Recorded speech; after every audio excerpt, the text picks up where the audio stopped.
Frontline Updates, where we delve deep into military strategies and updates from conflict zones.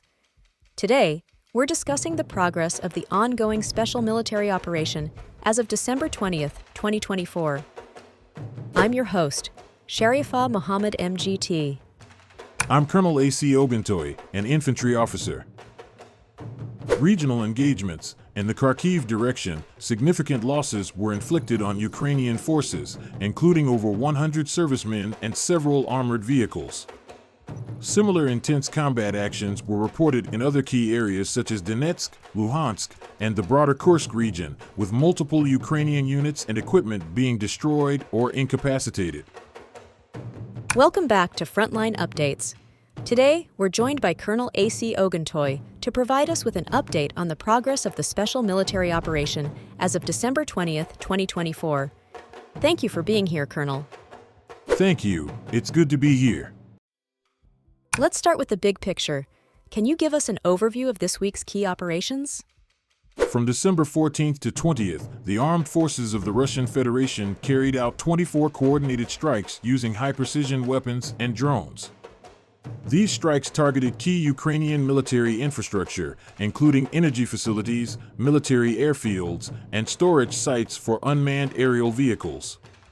Additionally, we disrupted logistical operations by targeting a military echelon at an unloading station. Over the week, we also saw 59 Ukrainian servicemen surrender along the contact line. Let's dive into specific regions. What's the latest from the Kharkiv direction? In Kharkiv, our North Group of forces inflicted significant losses on Ukrainian formations, including mechanized and territorial defense brigades. We successfully defeated enemy forces in the Zolokiv and Volchansk areas, eliminating over 100 personnel, 5 armored combat vehicles, and multiple cars and artillery systems. This has significantly weakened their operational capabilities in this region. How about the West Group of forces? What progress has been made there? The West Group improved its tactical positions and inflicted heavy losses on Ukrainian units, including mechanized, ranger, and assault brigades. We repelled 2 counterattacks and destroyed significant enemy equipment, including a 155mm self-propelled artillery unit and multiple howitzers. Additionally, an ammunition depot was neutralized, further disrupting their supply chain.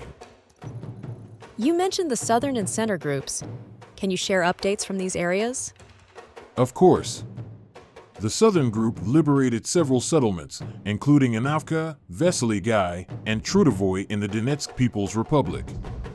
We defeated formations of multiple Ukrainian brigades, resulting in over 2,365 personnel losses and destruction of key equipment like tanks, armored carriers, and artillery systems. The Center Group, meanwhile, advanced into enemy defenses, liberating settlements like Novopustenka and Pushkino.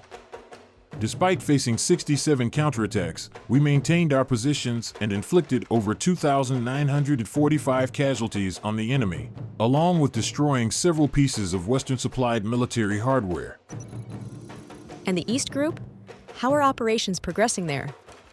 The East Group achieved significant gains, liberating the settlements of Zelenovka and Novi Komar. We defeated mountain assault and territorial defense brigades and repelled 16 counterattacks. Notable losses for the enemy include a German-made Leopard tank, 155mm self-propelled artillery units, and an electronic warfare station. Let's shift our focus to the DNEPR region. Colonel Oguntoye, can you share the latest updates from this area? The Dnipro Group of forces has been actively engaging enemy units, specifically targeting mechanized, mountain assault, and territorial defense brigades of the Ukrainian armed forces. Over the past operations, we've inflicted considerable losses on the enemy in the settlements of Kamensko and Nestoryanka in the Zaporizhia region, as well as Antonovka and Sadovo in the Kherson region. Were there any counterattacks from the Ukrainian side in this region? Yes, the enemy attempted a counterattack with assault groups. However, our forces repelled these efforts effectively, maintaining control over strategic positions in the region. Can you provide an update on air defense operations? Our air defense systems have been highly active, intercepting a range of threats including a Ukrainian MiG-29 aircraft, 6 ATACMS missiles, and numerous drones and guided munitions. These actions have been critical in maintaining control over contested airspace and protecting key assets on the ground. Let's turn to the Kursk border region. Colonel Oguntoye, can you elaborate on the recent actions reported in this area? In the Kursk region, our North Group of forces continued to pressure Ukrainian formations, defeating a heavy mechanized brigade, 5 mechanized brigades, and additional airborne and territorial defense units.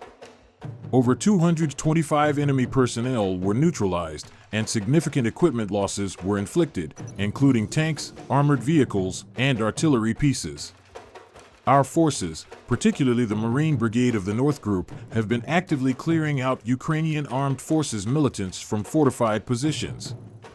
This area has seen consistent enemy attempts to establish a foothold and disrupt local stability. What specific operations were conducted, and what were the results? Our Marines detected and decisively engaged enemy units, destroying their combat equipment and forcing a retreat. Despite attempts by the militants to reclaim their positions, they were repelled with significant losses. The enemy left behind wounded personnel, the deceased, and a cache of NATO-supplied equipment and ammunition. That sounds like a significant development.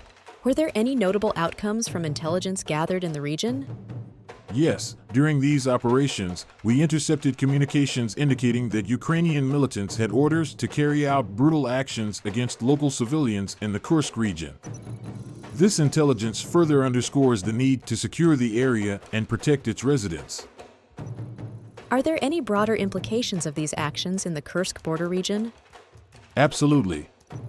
By neutralizing threats in the Kursk border area, we're safeguarding critical national territory and preventing further escalation. It also sends a clear message to adversaries about the resilience and vigilance of our forces in protecting these regions.